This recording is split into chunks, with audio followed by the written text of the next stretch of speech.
So, Julianne, you're new to the world of the Hunger Games. I just wondered when you first became aware of the books and the films and why you wanted to become involved. When my son read them, he actually read The Hunger Games when it first came out and was like, oh, Mom, there are these books that I'm reading that I really love. And I bought him Mockingjay. I was in the bookstore and I was like, oh, look, here's the third book in that series you like. It just came out. And he loved it. And then a few years later, his younger sister started reading it. And I was reading it along with her because she likes me to read books, which means that I end up reading a lot of YA, whether I want to or not. And, and I loved it.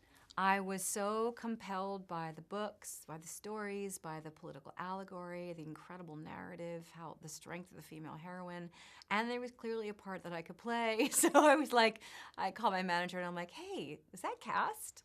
And so that's how it happened.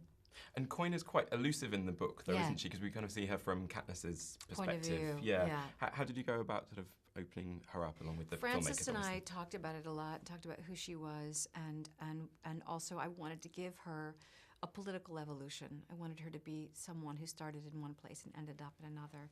And I think there was something to her very restraint and her opaqueness that was interesting. You know, that someone who's been living underground with very few resources, and with even a narrow perspective in terms of what's going to happen in the near future, because they're not allowed to hope for much. You know, and so what does that create in a leader? What, you know, what are their expectations, and how do you surpass them?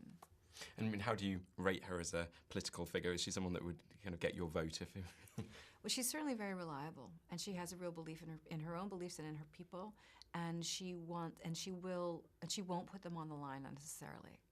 And what do you enjoy about changing physically for a character, and how does that sort of inform the way you play it? 'Cause obviously, hair color, eye color, I think. It's my favorite part. It's my favorite part. Every movie, I mean, I'm definitely a hair actor.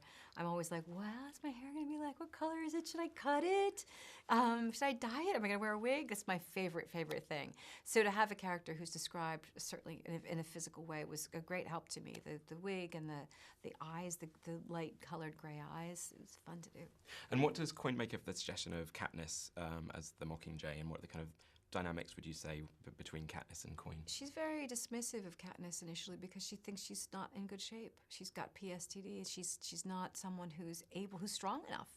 You know, one of the things that Coin says is the game's destroyed her. This is a kid, you know, she's been watching her and she's like, she's a shell of a person, and we can't use her for our political gains at that time.